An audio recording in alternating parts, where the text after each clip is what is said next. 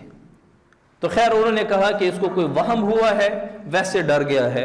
اور انہوں نے میری بات پر کوئی اعتماد نہیں کیا، نہ اتنا اعتبار کیا. ہم نے مٹی ڈالی، دفن کر دیا اور چلے گئے. کچھ ماہ بعد وہی عورت دوبارہ آئی اور مجھے کہا کہ ایک قبر کھودے. میں نے قبر کھودی. کچھ دیر بعد پھر ایک جنازہ آ گیا، یہ بھی جوان کا جنازہ تھا. تو جب اس مرتبہ پھر میں نے اس جوان کو قبر میں رکھا، دیکھا کہ پھر وہی باغیچہ نظر آ گیا، اور وہ خوبصورت جنت کا باغیچہ. اس مرتبہ میں بے ہوش نہیں ہوا. تو ہم نے اس کے اوپر سلیپیں رکھی، مٹی ڈالی. تو جب سارے چلنے لگے، وہ عورت بھی جانے لگی، تو میں نے اس کو آواز دی. میں نے اسے پوچھا کہ اللہ کی بندی، یہ کون تھے اور آپ کون ہیں اور کہاں سے آئے ہیں؟ تو انہوں نے کہا کیوں، آپ کیوں پوچھ رہے ہیں؟ کہا کہ میں نے پچھلی مرتبہ بھی یہ معاملہ دیکھا تھا، لوگوں نے مجھ پر اعتماد نہیں کیا. اس مرتبہ پھر میں نے اس میت کی قبر میں بھی میں نے جنت کا باغیچہ کھلتا ہوا دیکھا کہ جنت کے باغیچے کی طرف دروازے کھل گئے، اور یہ قبر جو ہے وہ جنت کا باغ بن گیا ہے. تو اس عورت نے کہا کہ پہلے والا بھی میرا بیٹا تھا اور یہ بھی میرا بیٹا ہے. پہلا جو میرا بیٹا تھا وہ طالب علم تھا، مدرسے میں پڑھتا تھا، دینی تعلیم حاصل کیا کرتا تھا، وہ فوت ہو گیا. اور یہ جو تھا، یہ بیٹا، یہ جو اب فوت ہوا ہے، یہ کارپینٹر تھا، بڑائی کا کام کرتا تھا. یہ لکڑیاں وغیرہ، یہ لکڑیوں کی جو بیڈ اور یہ چیزیں بناتے ہیں کارپینٹر، کہتا ہے یہ کام کرتا تھا. لیکن اس بیٹے نے اس سے کہا تھا کہ آپ نے کوئی کام کاج کچھ بھی نہیں کرنا، بس آپ نے دین کی خدمت کرنی ہے، آپ نے پڑھنا ہے، آپ کا خرچہ وغیرہ سارا میں دیتا ہوں. تو کہتے ہیں یہ کام تھا. تو عبد الرحمن کہتے ہیں، یہ جو قبریں بناتا ہے، یہ کہتے ہیں کہ میں فوراً نکلا اور یہ میری آخری قبر تھی. میں نکلا اور اپنے علاقے کے بڑے عالم کے پاس آیا اور اسے میں نے کہا کہ میں پڑھنا چاہتا ہوں، میں دین کی تعلیم حاصل کرنا چاہتا ہوں، کیونکہ اس نے اپنی آنکھوں سے دیکھ لیا کہ دین کی تعلیم کوئی حاصل کرتا ہے یا دینی طالب علم کی خدمت کرتا ہے تو اللہ تعالیٰ اس کو کیا صلہ عطا فرماتے ہیں۔ تو اس عالم نے مجھے کہا کہ آپ کی عمر کیا ہے؟ میں نے کہا 50 سال۔ کہا کہ 50 سال آپ کہاں رہے جو اب دین کی تعلیم حاصل کرنے آ گئے؟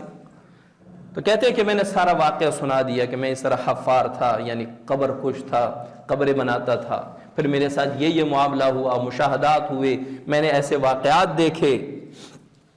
تو اس مولانا نے کہا، اس عالم نے کہا کہ چلو بسم اللہ کرتے ہیں اور شروع کرتے ہیں۔ 50 سال کی عمر میں عبد الرحمن کہتے ہیں کہ 50 سال کی عمر میں نے دینی تعلیم حاصل کرنا شروع کر دیا۔ پھر ایک وقت آیا کہ وہ شام، دمشق اور شام کے بہت بڑے مشائخ اور علماء میں شمار ہونے لگے، اور اب ان کا نام آتا ہے الشیخ عبد الرحمن حفار رحمۃ اللہ علیہ، یعنی بہت بڑے علماء میں۔ اور پھر ان کے بعد ان کے بچے، بھائی، ان کا پورا خاندان، بلکہ نسل جو ہے وہ علماء کی نسل چلی آ رہی ہے، صرف وہ ایک عبد الرحمن حفار کی وجہ سے۔ حفار کہتے ہیں قبر کھودنے والے کو، تو یہ حفار کا لفظ ان کے ساتھ جڑ گیا، عبد الرحمن حفار۔ پھر ان کے ساتھ جو بھی علماء آتے تھے ان کے نام کے ساتھ حفار لگتا تھا، فلاں عالم حفار۔ اب اس واقعے سے دو چیزیں ہمیں ملتی ہیں۔ ایک یہ ہمیں ملتا ہے کہ جو آپ صلی اللہ علیہ وسلم نے فرما دیا القبر روضۃ من ریاض الجنہ، تو وہ اللہ تعالیٰ نے بالمشاہدہ انسان کو بھی دکھا دیا کہ قبر کو جنت کا باغیچہ کیسے بنتا ہے، آؤ میں دکھا دوں، چلو تم میں سے ایک آ جاؤ میں دکھا دیتا ہوں، وہ باقیوں کو کہہ دے۔ تو اللہ تعالیٰ نے عبد الرحمن حفار کو دکھا دیا قبر کیسے باغیچہ بنتا ہے، قبر میں کیسے فرشتے آتے ہیں، وہ انہوں نے دیکھ لیا اپنی آنکھوں سے۔ اور دوسرا یہ کہ جو دین کا طالب علم ہے نا، اس کو کبھی بھی کمزور نظر سے نہ دیکھنا۔ جو صبح سے شام تک میرے مدرسے کے طالب علم کو اگر کوئی باہر کا شخص اے تو بھی کہے نا یا غصے میں کچھ بولے تو مجھے بڑی تکلیف ہوتی ہے۔ میری گزارش ہے کہ باہر کا کوئی بندہ، میرے مدرسے کے بچے لڑیں بھیڑیں آپس میں کچھ بھی کریں، گالم گلوچ کریں، باہر کے کسی بندے کو اجازت نہیں ہے کہ وہ مدرسے کے طالب علم کو کچھ معمولی بات بھی کرے۔ بلکہ یہ صرف میرا خیال نہیں ہے، جہاں کہیں بھی مدارس کے منتظمین و محتممین ہوں گے، ناظمین ہوں گے، وہ اپنے مدرسے کے بچوں کی عزت، احترام اور محبت بھی کرتے ہیں، اور باہر کے کسی بندے کو اجازت نہیں دیتے کہ میرے مدرسے کے کسی بچے کو آپ ڈانٹیں۔ مارنا تو دور کی بات، صرف ڈانٹنا بھی سخت منع ہوتا ہے۔ تو کبھی کسی بچے کو، مدرسے کے بچے کو، دین کے طالب علم کو، قرآن پڑھ رہا ہے، حدیث پڑھ رہا ہے، درس نظامی کر رہا ہے، کبھی اس کو کمزور نہ سمجھنا، کبھی اس کو حقارت کی نظر سے نہ دیکھنا کہ یہ میلا کچیلا کیا کرتا ہے، کیا سیکھ کیا، اس نے آگے جا کے کیا کرنا ہے۔ جن کو ہم ائمہ کہتے ہیں، امام کہتے ہیں، بڑے بڑے علماء کہتے ہیں، یہ ایسی چٹائیوں سے اٹھ کر ہمارے امام بنے ہیں، ایسی چٹائیوں سے۔ تب کہاں تھے یہ ماربل، تب کہاں تھے یہ خوبصورت مکانات اور بلڈنگز؟ تو انہی چٹائیوں سے اٹھ کر ہمارے اوپر اللہ تعالیٰ نے ہمارے امام بنا دیے ان کو۔ یہاں پہ میرا آنکھوں دیکھا واقعہ ہے، ایک چوک میں، یہ رائے گنج مرکز چوک میں، دو طالب علم خوبصورت پاک صاف، سر پہ ٹوپیاں، سفید کپڑے، عصر کے وقت نکلے ہوئے تھے، چہل قدمی کر رہے تھے یا کچھ کھانے پینے کے لیے نکلے ہوئے تھے۔ تو ایک بندہ جس کو میں جانتا تھا، اب بھی جانتا ہوں، بائک پہ بیٹھا ہوا ہے، کوئی کھا پی رہا ہے، کسی سے بات کر رہا ہے، ایسے بائک آگے لے جانے لگا تو وہ طلباء سامنے کھڑے، تو اس نے ماں بہن کی گالی دی ان طالب علموں کو کہ آپ کی ماں بہن، ادھر ہو جاؤ۔ تو مجھے بڑی تکلیف ہوئی اور میں سمجھ گیا کہ اس کا بدلہ اللہ تعالیٰ آپ کو دنیا میں ضرور دے گا۔ تو پھر میں نے دیکھا کچھ عرصے بعد اس پر بدنامی کا داغ بھی لگ گیا اور اس کو شدید لقوہ ہو گیا۔ جس زبان سے اس نے گالی دی تھی طالب علم کو، اسی منہ پہ اس کو ایسا شدید لقوہ ہو گیا کہ کئی دن تک پڑا رہا. یہ میرا آنکھوں دیکھا واقع سے. اور اس کا پھر یہ دونوں حالات جو تکالیف ان پر آئے، ایک بدنامی کا داغ بھی لگ گیا اور ساتھ میں ان کو شدید لقوے کا اٹیک ہو گیا. اللہ تعالیٰ الا ان اولیاء اللہ لا خوف علیہم ولا هم يحزنون، یہ تو چلتے پھرتے اللہ کے ولی ہیں آپ کے سامنے مدرسے کے طلباء، کبھی ان کو حقارت کی نظر سے نہ دیکھنا. تو یہ تو واقعہ تھا عبد الرحمن حفار کا کہ آپ صلی اللہ علیہ وسلم نے فرمایا القبر روضۃ من ریاض الجنہ، قبر جو ہے وہ جنت کے باغیچوں میں سے کوئی باغیچہ ہے. تو اللہ تعالیٰ نے عبد الرحمن حفار کو دکھا دیا کہ وہ جنت کا باغیچہ بن گیا. اس نے خود دیکھ لیا، اس نے خود دیکھ لیا. اور اسی حدیث کے اگلے ٹکڑے میں آپ صلی اللہ علیہ وسلم کیا فرماتے ہیں، او حفرۃ من حفر النار، یا یہ قبر جہنم کی گھاٹیوں میں سے ایک گھاٹی ہے، جہنم کے گڑھوں میں سے ایک گڑھا ہے. یہ بھی اللہ تعالیٰ نے دنیا میں دکھا دیا. ایک شخص کی بہن فوت ہو گئی تو اس نے اس کے لیے قبر کھودا، لوگ آئے، میت کو دفن کر دیا. تو پہلے یہ کپڑوں میں جیب نہیں ہوا کرتی تھی، ایک تھیلی ہوا کرتی تھی جس میں لوگ اشرفی وغیرہ ڈالتے تھے اور اس کو اپنے ساتھ باندھتے تھے، اس کو ہمیانی بھی کہتے ہیں. تو وہ اس نے اپنے سائڈ پہ رکھی اور اندر وہ سلیب وغیرہ یا جو بھی اینٹیں وغیرہ ہیں وہ اس پہ سیدھی کی، اور اس کو یاد ہی نہیں رہا کہ میں نے قبر کے کونے میں اپنی ہمیانی رکھی تھی. انہوں نے اس کے اوپر مٹی ڈال دی. گھر آئے، شام ہوا تو اس کو یاد آیا کہ میں نے تو وہ جو ہمیانی تھی وہ قبر میں رکھی تھی، وہ تو میں وہیں چھوڑا ہے. تو واپس گیا مغرب کے وقت اور وہ قبر کھودنے لگا. اس کو پتا تھا کہ اس کونے میں میری وہ ہمیانی ہے. تو اس نے وہ قبر کھودی. تو جب تھوڑا سلیب وغیرہ نظر آ گیا تو اس نے کہا چلو بہن کی ایک زیارت بھی کر لیتا ہوں. تو اس نے جب سلیب تھوڑی سی اٹھائی تو آگ کے شعلے بھڑک اٹھے، آگ کے شعلے وہاں سے نکلے. اس نے جلدی وہ سلیب رکھی، مٹی ڈالی اور روتا ہوا، بھاگتا ہوا، گھبراتا ہوا وہ گھر پہنچا اور اپنی والدہ سے کہا کہ ماں جی میری بہن کا کیا عمل تھا، میری بہن کیا عمل کیا کرتی تھی. تو ماں نے کہا کہ بیٹا کیا کرنا ہے، اب چلی گئی جو عمل بھی کرتی تھی. تو بیٹے نے کہا کہ ماں جی میں نے ان کو قبر میں اس حالت میں دیکھا ہے. تو ماں نے کہا کہ دو کام کیا کرتی تھی، دو عادتیں اس کی اچھی نہیں تھی. نمبر ایک، نماز میں سستی کرتی تھی. نماز کا وقت ہو گیا، لیٹ کرتے کرتے کبھی آخری ٹائم میں پڑھ دی اور کبھی قضا کر لی، کبھی پڑھی ہی نہیں. اور دوسرے نمبر پہ چغلی کیا کرتی تھی، چغلی کیا کرتی. یہاں پہ عورتوں کے ساتھ بیٹھی، ان کی باتیں سنی، پھر جن کے بارے میں ان عورتوں نے باتیں کی ان کو جا کے وہ باتیں پہنچا دی. اسی کو چغلی کہتے ہیں. آپ صلی اللہ علیہ وسلم فرماتے ہیں کہ چغل خور جنت میں نہیں جاتا.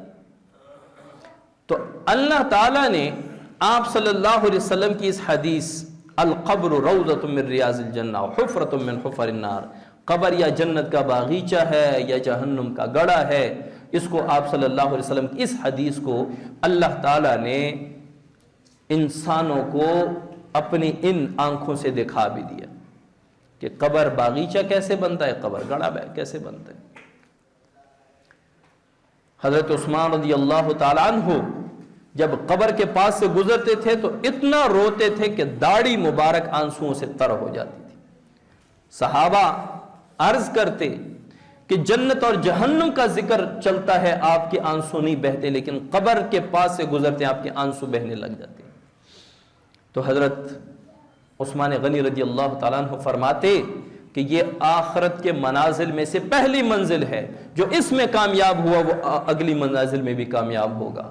آگے پولیس رات بھی ہے، آگے حساب کتاب بھی ہے، آگے میزان کا ترازو بھی ہے. یہ ساری چیزیں ہیں. جو اس منزل قبر کی منزل میں کامیاب ہوا وہ آگے بھی کامیاب ہوا. جو قبر کی منزل میں ناکام ہوا، جواب نہ دے سکا اور کہا کہ لا ادری، ہا لا ادری، ہائے مجھے نہیں پتا، ہائے مجھے نہیں پتا، تو وہ اگلی منازل میں بھی اسی طرح ناکام چلتا چلا جائے گا. ایک عالم نے لکھا ہے کہ اس کی کیا وجہ تھی کہ ابو بکر حضرت عثمان غنی قبر سے زیادہ پریشان ہوتے تھے۔ ایک وجہ یہ لکھی ہے کہ قبر میں انسان تنہا ہوگا۔ قبر وہ جگہ ہے جہاں انسان تنہا ہوگا، اور قیامت والے دن اگر بندہ تکلیف میں بھی ہے، آزمائش میں بھی ہے، لیکن یہ ہے کہ مجمع تو ہوگا، لوگ تو ہوں گے، کوئی تو ہوگا جو ہم پہ نظر رحمت ڈالے، رسول اللہ صلی اللہ علیہ وسلم کی شکل میں، ہمارے ان اساتذہ کی شکل میں جنہوں نے ہمیں کچھ پڑھایا، ہمارے ان پیر و مرشد کی شکل میں جنہوں نے ہمیں بیعت کی اور ہمیں اس تصوف کے راستے پر چلایا۔ یعنی کوئی تو ایسا مل جائے گا جو ہمارا ہاتھ تھام کے لے جائے گا، کوئی بھی نہ ہو، رسول اللہ صلی اللہ علیہ وسلم تو ہیں، لیکن قبر میں بندہ اکیلا ہوگا۔ بازار بند ہو، اندھیرا ہو، اس بازار کے اندر بھی آپ تنہا ہوں گے تو ڈر لگے گا، خوف محسوس ہوگا، اور اگر مجمع ہے تو قبرستان میں بھی بندے کو ڈر نہیں لگتا۔ اسی لیے کہتے ہیں کہ قبر جو ہے یہ ایک سخت منزل ہے، اس کے لیے تیاری کریں۔ تیاری کیا کرنی ہے؟ کچھ بھی نہیں، جو فرائض ہیں وہ ادا کریں، گناہوں سے اپنے آپ کو روکیں۔ قبر جنت کا باغیچہ بن جائے گا۔ غیبت، چغلی، جھوٹ سے اپنے آپ کو بچائیں، قبر جنت کا باغیچہ بن جائے گا۔ اور اگر کہیں گے کہ جی بس اللہ غفور رحیم ہے، پھر وہ حساب کتاب بھی ہوگا کہ اللہ کہ میں غفور رحیم تھا، لیکن آپ نے گناہ کر کے کبھی یہ نہ سوچا کہ مجھے دیکھ کون رہا ہے، مجھے اس گناہ کرتے ہوئے دیکھ کون رہا ہے۔ کہتے ہیں کہ گناہ کو کبھی چھوٹا نہ سمجھنا، یہ کہو کہ میں نافرمانی کس ذات کی کر رہا ہوں، وہ چھوٹی ذات ہے، کتنی بڑی عظیم ذات کی آپ نافرمانی کر رہے ہیں، تو یہ سوچ کر گناہ چھوڑ دینا۔ اللہ تعالی ہمیں موت سے پہلے قبر کی تیاری کرنے کی توفیق نصیب فرمائے۔ سنتیں پڑھیں۔